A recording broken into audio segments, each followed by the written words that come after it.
The council chamber on Nexus Prime had never been this quiet. Representatives from 200 species sat in their floating seats, staring at the hologram in the center of the room.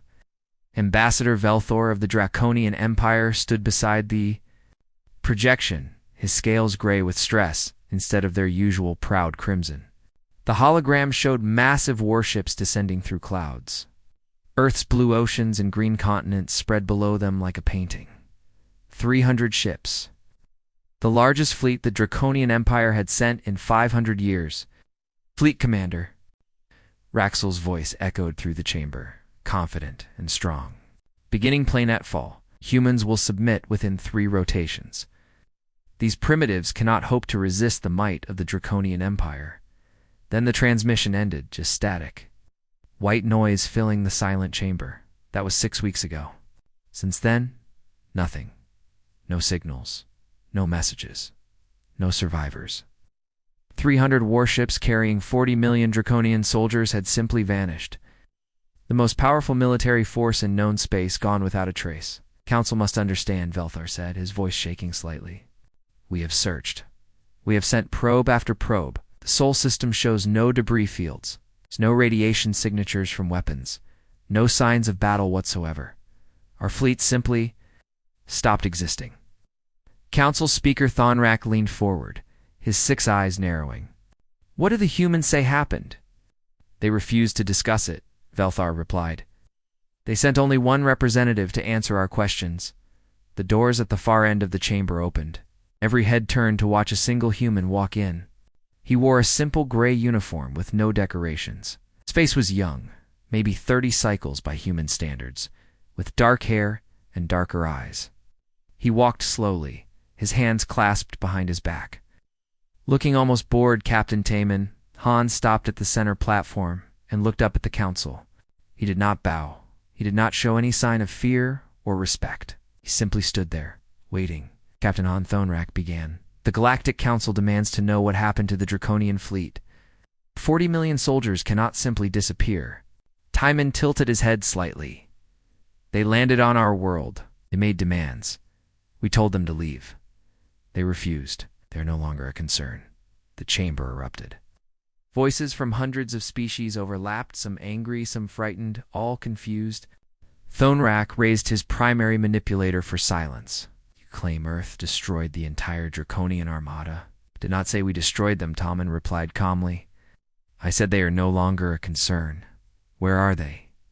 Some places, some pieces. Taman's expression did not change. We warned you not to come. We warned the Draconians specifically. They came anyway. They threatened our families. They fired on our cities, he responded. Velthor slammed his fist on his console. It's impossible. Your species barely has space travel. You have no weapons that could threaten even one of our ships, let alone 300. Taman finally smiled, but it was not a warm expression. We do not need weapons, Ambassador. We never did. And how that is not your concern. The Council ordered humanity to submit to galactic law. We declined. The Draconians attempted to enforce that order. They failed badly. I am here to deliver a simple message.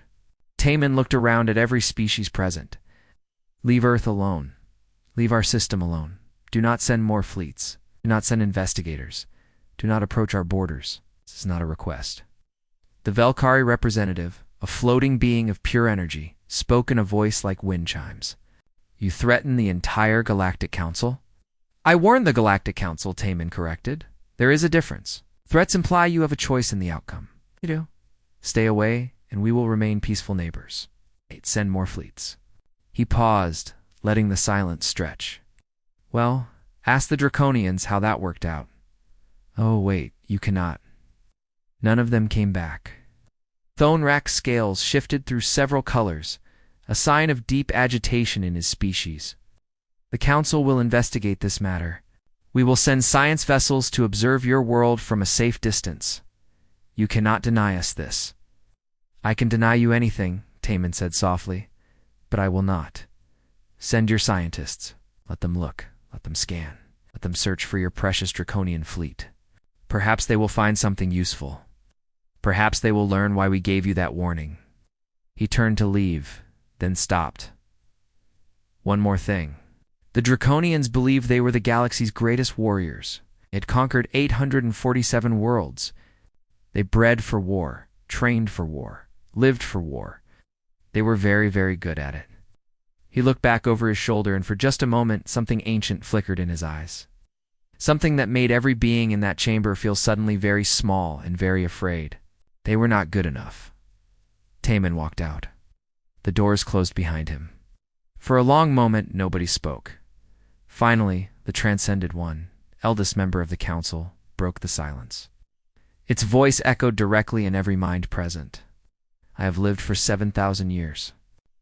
I have seen civilizations rise and fall. I have watched species evolve and go extinct. I have never seen anything like this. What do you recommend? Thonrak asked. The human speaks truth about one thing. Something happened to that fleet. Something terrible. Whether it was the humans or some unknown force, we must know. The Transcended One's presence pulsed with concern.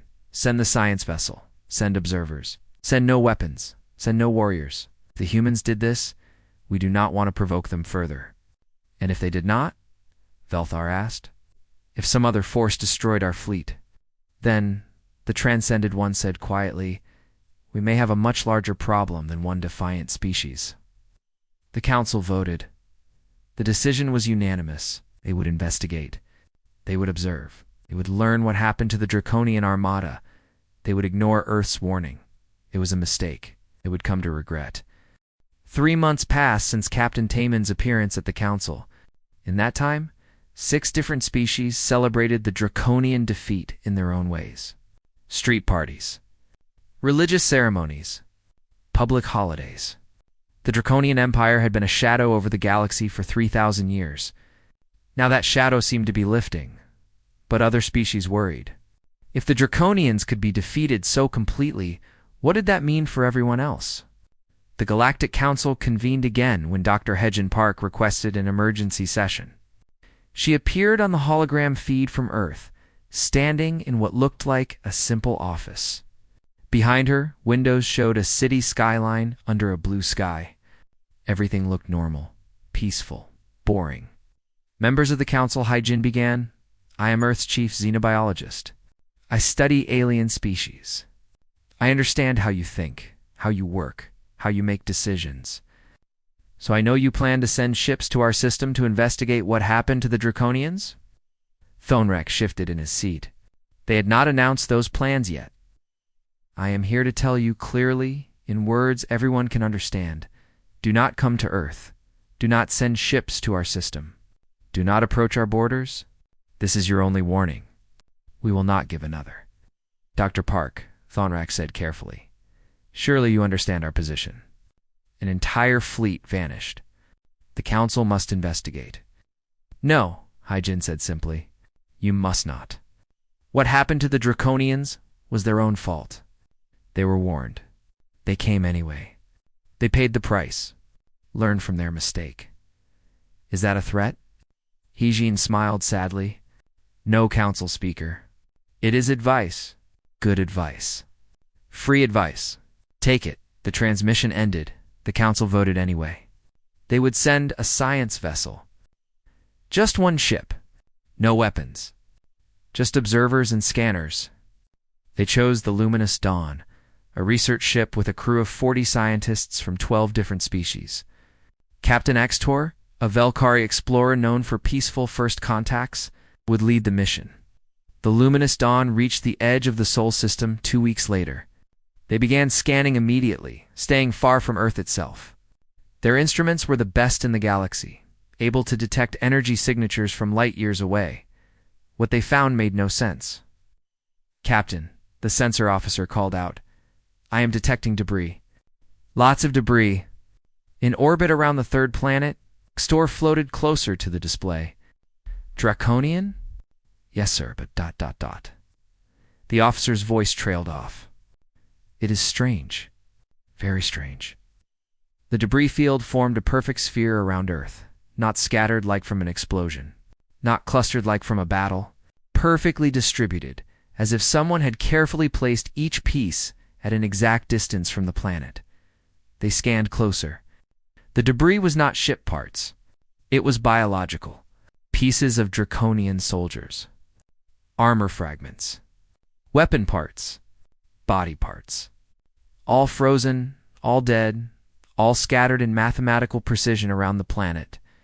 Run a trajectory analysis, Ixtor ordered, trying to keep the fear from his voice. Where did this debris come from? The computer worked for several minutes. The answer appeared on screen. All debris originated from Earth's surface, the sensor officer said slowly. Launched at velocities between Mach 15 and Mach 20. No propulsion signatures detected. No weapon signatures detected. The debris was ... thrown into orbit. By hand, the bridge fell silent. That is impossible, someone whispered. Before Ixtor could respond, the ship's alert system beeped. A small vessel was approaching. Human design. It docked without asking permission. 2 humans came aboard. Lieutenant Jiwan Choi and Commander Sangwoo Lee. Both wore the same simple gray uniforms as Timon. Both smiled pleasantly, as if visiting old friends. Captain Ixtor, Giwon said, extending her hand in the human greeting. Welcome to our system. We noticed you were studying the debris field. Would you like an explanation? Ixtor found his voice. Please. Sangwoo gestured at the screen showing the debris. The Draconians landed on our planet. They made threats. They deployed weapons. We defended ourselves. When it was over, we had many bodies to dispose of. We could have buried them, but that seemed wasteful. So, we returned them to space. Seemed fitting. You threw them into orbit, Ixtor said, disbelieving. By hand. Well, not just by hand, Jiwan said.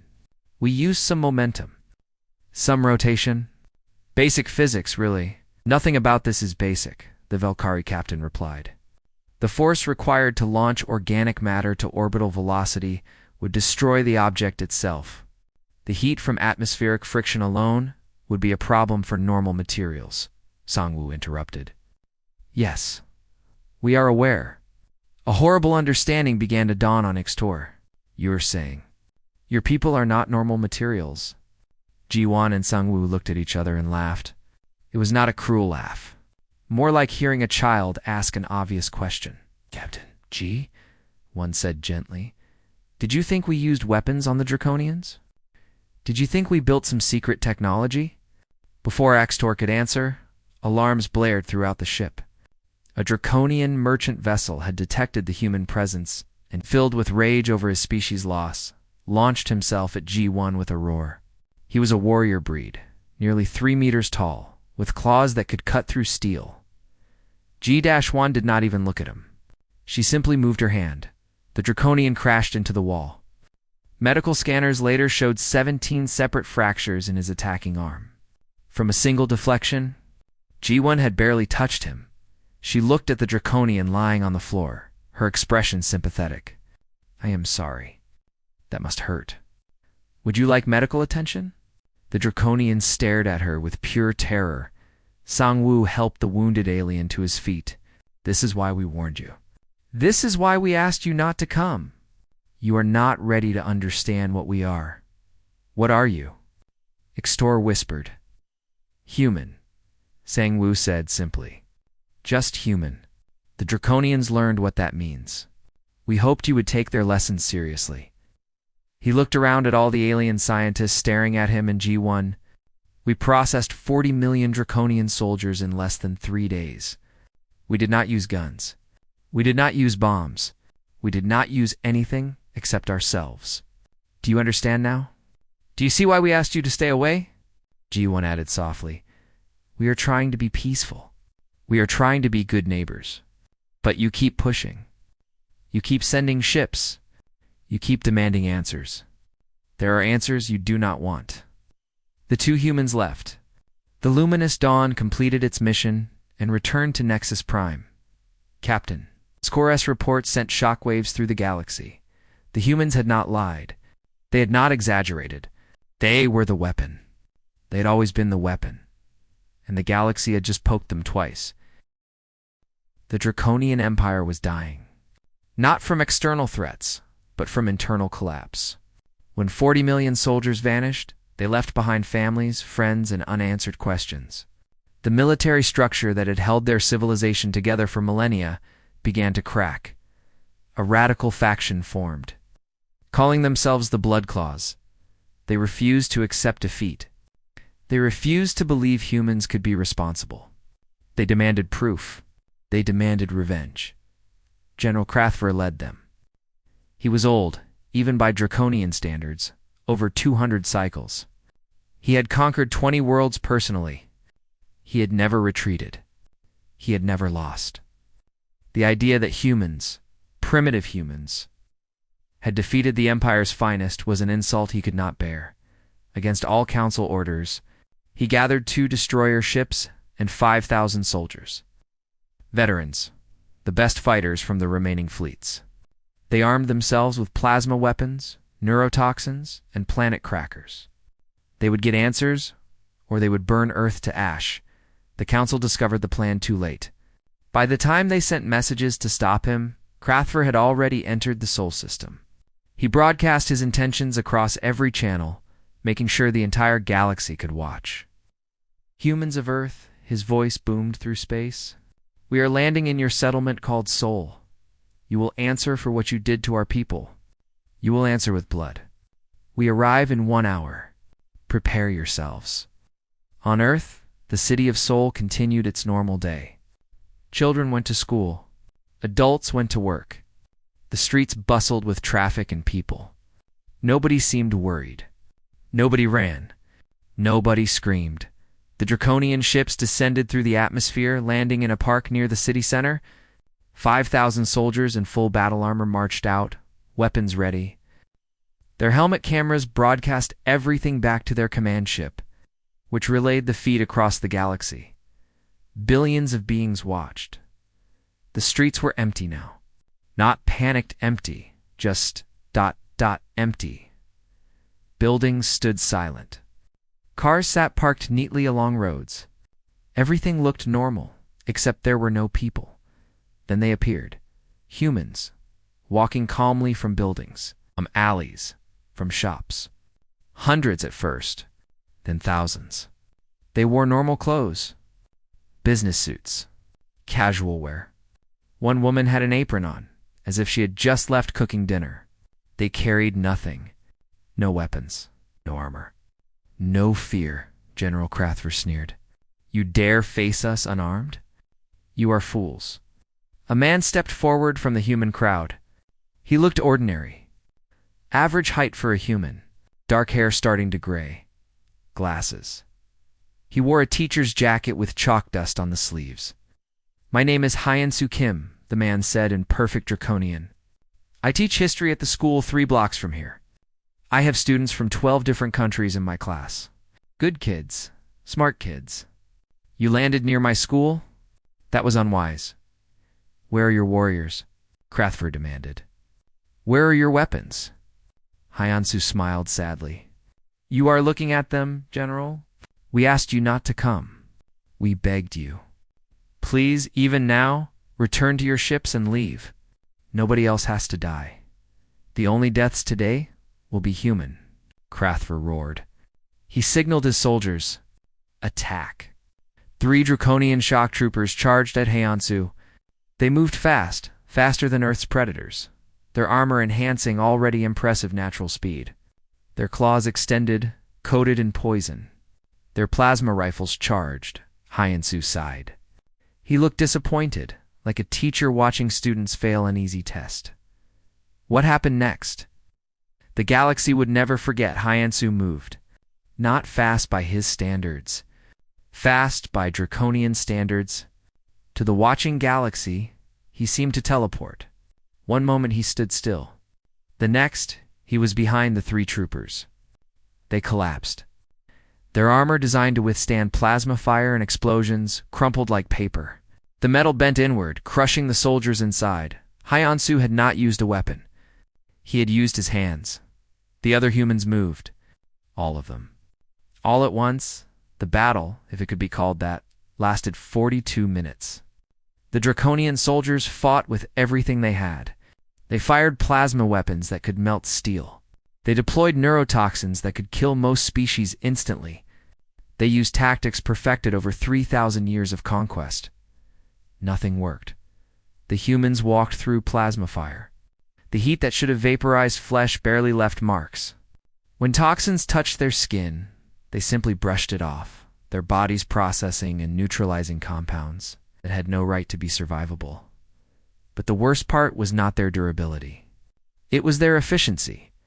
A young Draconian soldier named Krelvax recorded everything on his personal camera. His footage showed the truth that command cameras missed. The humans were not fighting. They were not angry. They were not excited. They looked bored. A woman in a business suit dismantled 6 soldiers. While talking on her communication device, apparently ordering food for later, a teenage human, barely old enough to be a soldier in any species, went through an entire squad while listening to music, his head bobbing to a rhythm only he could hear, Hyun-Su. The teacher approached General Krathver directly. The general fired his personal plasma cannon point blank. The blast should have left nothing but ash. Hyun-Su caught the plasma in his hand, the energy dissipating harmlessly against his palm. "I told you to leave," Hyun-Su said quietly. "Why do you make us do this? Why do you force us to be what we are trying not to be?" Krathver pulled out his ceremonial blade, forged from the core of a dying star, sharp enough to cut through anything. He swung with all his strength at Hyun-Su's neck. The blade shattered. Hyun-Su caught the general by his arm, gently like holding a child. "You need to understand something. We are not trying to hurt you. We are trying to stop you from hurting yourselves. But you keep coming. You keep forcing our hand." He squeezed, just slightly. Krathver screamed as every bone in his arm fractured. In 42 minutes, 5,000 Draconian soldiers fell. Not died, fell. The humans had been careful. Most were alive, unconscious, their bones broken, but their vital organs intact. Only Krelvax remained standing. A human walked up to him. The man wore a military uniform, the first uniformed human Krelvax had seen. His name tag read, Major Donghyun Pak. "You, Donghyun said, pointing at Krelvax. "You are going home. You are going to tell everyone what you saw here. You are going to explain to your empire, to the council, to everyone who watches, that we did not want this. We never wanted this. We asked you to stay away?" Krelvax's mandibles trembled. "What? What are you?" "We are human," Donghyun replied. "Just human. Now go. Tell them what happened. Tell them we are done being polite. Tell them the next fleet that comes will not go home in pieces. They will not go home at all." Krelvax ran. He ran faster than he had ever run in his life. Back to the dropship, back to orbit, back to Draconian space. The footage he carried. It broke the galaxy's spirit, because the most terrifying part was not the power the humans displayed. It was the restraint. Every camera showed the same thing. The humans had been holding back, playing, testing, and they had still won without effort. The galaxy watched the broadcast and asked a single question. If this was humans being gentle, what happened to the first fleet when humans stopped being gentle? Nobody wanted to know the answer, but they were about to find out anyway. After Krelvax's footage spread across the galaxy, panic set in. Not the loud, chaotic panic of invasion. The quiet panic of species realizing they stood on the edge of something they did not understand. The Galactic Council convened an emergency session for the 3rd time in 4 months. This time, nobody argued. Nobody postured. They all wanted the same thing. Answers. The transcended ones. The galaxy's oldest known beings took charge of the investigation. They had lived for millennia. They remembered things other species had forgotten. They dove into their archives, searching for anything about Earth, about humans, about Sol-3. What they found changed everything. Council Speaker Thonrak called for a public session. Every species, every world, every station in the galaxy received the broadcast. They needed everyone to understand what they had discovered. Dr. Unisong appeared on the hologram feed from Earth. Unlike previous human representatives, she wore white, the color of mourning in her culture. Her expression was not angry or smug. She looked tired, ancient, sad. "Members of the Galactic Council," she began, "you asked for the truth. The Transcended Ones found pieces of it in their archives. I am here to fill in what they could not know. I am here to tell you what we are. What we were. What we are trying not to be again." When she spoke, her voice carried across the galaxy. Earth is not humanity's homeworld. We are not native to the third planet of Sol System. 12,000 of your years ago, we came from somewhere else. We were spreading across the stars, claiming worlds, building an empire. We were unstoppable. No species could resist us. No weapon could harm us. No prison could hold us. We evolved for war. We adapted to every environment. We conquered because conquest was our nature. Silence filled the council chamber. Then we met the architects. You call them the precursor civilization. They built the jump gates. They seeded life across the galaxy. They were more advanced than we could imagine, but they were not warriors. When we found their worlds, we took them. When they asked us to stop, we did not listen. Yuna's eyes glistened. The architects could not fight us, but they could trap us. They found a garden world, a beautiful planet with the right atmosphere, the right gravity, the right resources. They brought our youngest generation there, our children, the weakest among us. They sealed us on that world with technology we could not break. They called it Earth. But they did more than trap us. They modified our genetics. They locked away our abilities. They suppressed our memories. They made us forget what we were. And they left us with one gift: time. Time to grow. Time to evolve. Time to become something other than weapons. On the screen behind her, documents appeared. Ancient text in languages nobody spoke anymore. Images of humans that looked almost the same as modern humans, but different in subtle, terrifying ways. Jae Suncho, military historian, took over the presentation. His voice was clinical, detached, as if reading a report about someone else. Human DNA contains genetic markers from 43 different biospheres. Our evolution does not match Earth's fossil record. We appeared suddenly, with no transitional forms. Our bodies are designed for 3 times Earth's gravity. Our reaction time, even suppressed, is 10 times faster than any natural predator on our planet. Our cells regenerate at rates that should be impossible. Our bones are as strong as most species' armor. Our muscles contain fibers that do not exist naturally in Earth's biology. He pulled up a comparison chart. Every species in the galaxy has biological limits, maximums they cannot exceed. Humans do not. We adapt. We evolve, not over generations. Over days, over hours. When the Draconians damaged our moon with their threat of nuclear bombardment, they did not know what that moon was. It was not natural. It was the lock, the genetic suppressor. When it was damaged, our bodies started remembering, started becoming what they were designed to be. Colonel Subanam appeared next. She was older, her hair white, her face lined with age. But when she moved like liquid steel, precise and deadly. The first Draconian fleet landed expecting primitives. They found humans who thought they were primitives. We tried to be gentle. We disabled ships with our hands. We asked them to leave. We begged them. They interpreted our mercy as weakness. They deployed chemical weapons on our cities. Weapons designed to kill billions. That is when the genetic locks failed completely. That is when we remembered. Zubin's voice dropped to barely a whisper. We hunted them. All 40 million. Across every continent, through every city, into every hiding place. We were not soldiers hunting soldiers. We were predators hunting prey. And they were prey from species that had forgotten what real predators were. She pulled up statistics. The numbers were precise, clinical, horrifying. Average elimination time per Draconian soldier, 3.7 minutes. Average distance covered by human hunters, 800 kilometers in 6 hours. Casualties on human side, 0 deaths, 14 minor injuries, all from falling debris. We did not use guns. We did not use vehicles. We ran them down on foot. We caught them with our hands. We stopped them with our bodies. A new human appeared on screen. Ambassador Taman, the first one who had addressed the council. He looked directly into the camera, and for the first time, the galaxy saw him without the mask of politeness. You want to know what happened to the First Fleet? We tore them apart, literally, with our hands.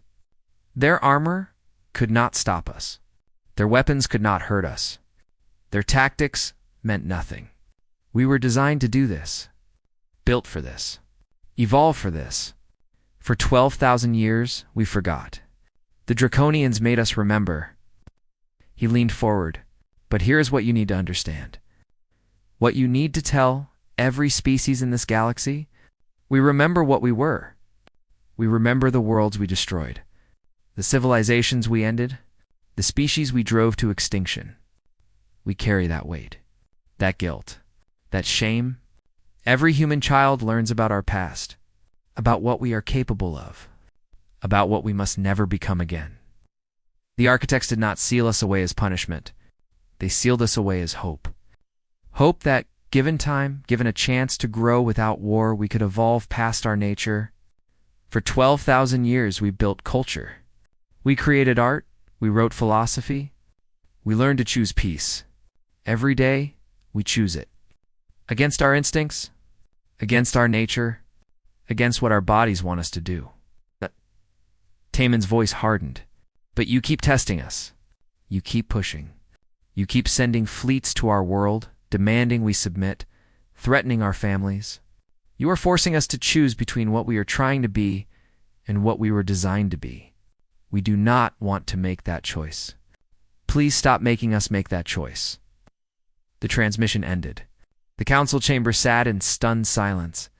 Finally, the Transcended One spoke, its voice echoing in every mind. I remember the humans of old. I was young when they were sealed away. I saw what they did to the architects. I watched species flee before them like prey before fire. I thought, when they vanished, that the galaxy had been saved. The ancient being pulsed with sorrow. Now I understand. The galaxy was not saved. The humans were given a chance to become more than destroyers, and we, in our arrogance, in our foolishness, have been trying to turn them back into what they escaped. Thonrak found his voice. What do? We leave them alone, the Transcended One said simply. We thank whatever force gave humanity that second chance. We pray they continue to choose peace. Because if they do not, if we push them past their restraint, then this galaxy will burn. And no power we possess can stop them. 6 months after the revelations, the galaxy looked different. Not physically. The stars still burned. The worlds still turned. The jump gates still connected distant systems, but the feeling had changed. The weight in the air when anyone mentioned Earth, the careful way diplomats spoke about humans, the fear hiding behind polite words, the Draconian Empire officially dissolved. Not from military defeat, though that was the final blow. From the understanding that they had awakened something that should have stayed sleeping. The remaining Draconians scattered across the galaxy, refugees from their own hubris. Some species welcomed them. Others turned them away. All of them whispered the same thing: you brought this on yourselves. 23 species sent formal apologies to Earth, not for attacking, though some had considered it, for thinking humans were weak, for planning to exploit them, for seeing them as primitives ready for conquest or assimilation. The apologies were accepted with grace. The humans seemed to understand. They had been making the same mistake about themselves for 12,000 years on a neutral space. Station called Haven's Rest, researcher Mina Bay worked on a project unlike any other. She interviewed alien species about their fears. Not fears of monsters or disasters, fear of humans. The project was her idea, a way to understand how the galaxy saw her people now. The Velkari she interviewed, floating energy being named Lothram, spoke carefully. We are not afraid humans will conquer us. We are not afraid of your weapons or your strength. We are afraid of your restraint breaking. Every human we meet, we wonder how much pressure until they snap. How much provocation until they remember what they were. You smile at us, you trade with us, you help us, but underneath we know. We know what you are capable of. We know each of you is choosing not to destroy us. Every moment. Every day. Dorian Merchant told Mina, "My child asked me about humans. She is 7 cycles old. She wanted to know why we never go near Earth. I did not know how to explain. How do you tell a child that the friendly species who sends us music and art and food recipes could also tear our ship apart with their hands? How do you explain that their kindness is a choice they make despite their nature?" The interviews went on. Hundreds of species, thousands of individuals, all saying the same thing in different ways. They were not afraid of what humans would do. They were afraid of what humans were fighting not to do. The Galactic Council created new laws. No ship could approach the Sol system without explicit Earth's permission. No military vessels were allowed within 10 light years. No weapons could be pointed in Earth's direction, even by accident. Breaking these laws meant immediate exile from Council space. Every species agreed. Some grudgingly, most with relief. Earth's quarantine was now self-imposed by everyone else. But life continued. Trade happened through carefully monitored channels. Human art became the most valued in the galaxy, not because it was the best, but because it represented something important. Beauty created by beings designed for destruction. Human music filled stations across space. Human literature was translated into thousands of languages. Human philosophy became required study in many civilizations, because if beings like that could choose peace, maybe peace was possible for everyone in the Council archives. The Transcended Ones uncovered the final piece of the puzzle. A message from the architects, left 12,000 years ago, encrypted in a language only they could read. We do not know if this will work. We do not know if time can change what evolution has made. The humans are children of war, born from a universe that rewarded violence above all else. They have no natural predators because they killed them all. They have no competition because they eliminated it. They cannot stop because stopping means dying, and they evolved to never die. We are sealing them on a garden world. We are suppressing their memories, their abilities, their nature. We are giving them time to become something new. We do not do this for the galaxy, though the galaxy will benefit. We do this for them because we looked into their eyes and saw not monsters, but people. Lost people. People who never had a choice in what they became. If you find this message, if you are reading it, then our gamble either succeeded or failed. If humans have broken free and returned to their old ways, then we are sorry. Ain't you tried? If humans have learned peace, if they have become more than weapons, then protect them. Protect them from the galaxy. Protect them from themselves. Give them the chance we gave them. Give them time to grow. The message ended with coordinates. A world deep in what was once architect space. The Transcended Ones sent a probe. What they found was a monument. Millions of statues, each representing a species the ancient humans had destroyed. And at the center, a human figure carved from black stone, kneeling. Head bowed in sorrow. The architects had built it as a reminder. A warning. A hope. On Earth, in a classroom in Seoul, teacher Yunji Han taught her mixed class of human and alien students. The alien students were children of diplomats, scientists, brave souls who had chosen to live on Earth despite their fear. Or maybe because of it. Some things are less scary when you face them. A young Draconian named Veltar, son of the survivor Krelvax, raised his claw. "Teacher Han, I have a question." Yunji smiled. "Of course, Veltar. My father says humans are the most dangerous beings in the galaxy. But you are very nice. You teach us. You help us. You make us lunch when we forget ours. Why do you do this if you are so dangerous?" The classroom fell silent. The other alien students leaned forward, wanting to hear the answer. Even the human students looked curious. They asked themselves the same question. Sometimes Yunji walked to the window. Outside, the city bustled with life. Humans and aliens walking together, shopping, working, living. Veltar, let me tell you something. Every human in this city and this world wakes up each morning and makes a choice. We feel anger sometimes. We feel frustrated. We feel the urge to lash out, to fight, to dominate. Those feelings are in our nature. We cannot remove them, but we can choose not to follow them. She turned back to the class. Being dangerous is not the same as being a danger. I could hurt people, yes. Any adult human could. But we choose not to. We choose to be teachers and doctors and artists and parents instead. That choice is what makes us human. Not our strength, not our speed, our choice. A small Valkyrie child, just learning to hold a physical form, asked, "Is it hard? Choosing peace every day?" Yonji considered the question seriously. Sometimes, yes. When someone is rude to us, when someone threatens us, when someone hurts the people we love, in those moments, our old nature whispers to us. It says fighting is easier. It says violence solves problems quickly. And it is not wrong. Violence would solve those problems. But it would create bigger problems. Worse problems. Problems we do not want. She knelt down to the child's level. We were sealed away on Earth 12,000 years ago because we could not stop fighting. The architects gave us time to learn. We learned. We built civilizations without war. We created beauty. We found meaning beyond conquest. We discovered that peace is harder than war, but it is also better. For everyone. Eltar raised his claw again. But what if someone attacks Earth again?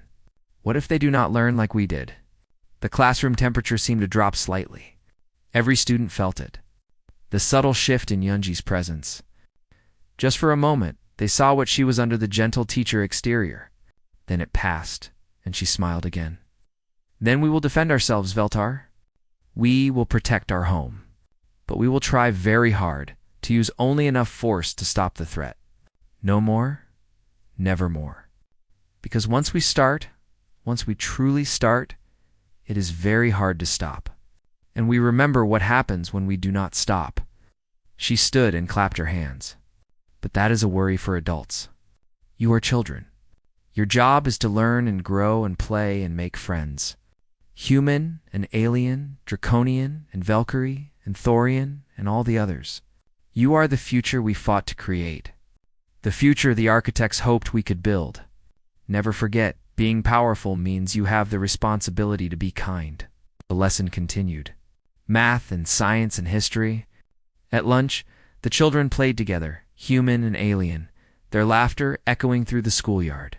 Teachers watched them carefully, not because they feared the children would hurt each other, but because those children represented something fragile and precious, hope that different species could coexist. Hope that the strong could protect the weak without dominating them. Hope that humanity's choice to be peaceful would last in the galactic archives. A new entry appeared, updated, reinforced, translated into every known language. ***, Sol 3, Earth Quarantine. Status, SELF, imposed by Galactic Community * species. Human threat level. Extinction class recommendation. Do not engage. Do not provoke. Do not threaten. ***, additional notes. Threat assessment is not based on hostile intent. Humans have demonstrated consistent peaceful behavior for 12,000 years. However, their biological capabilities classify them as an existential threat to galactic civilization. Current status, peaceful by choice. Approach with respect, not fear. Never forget, they choose not to destroy us. Honor that choice by leaving them in peace.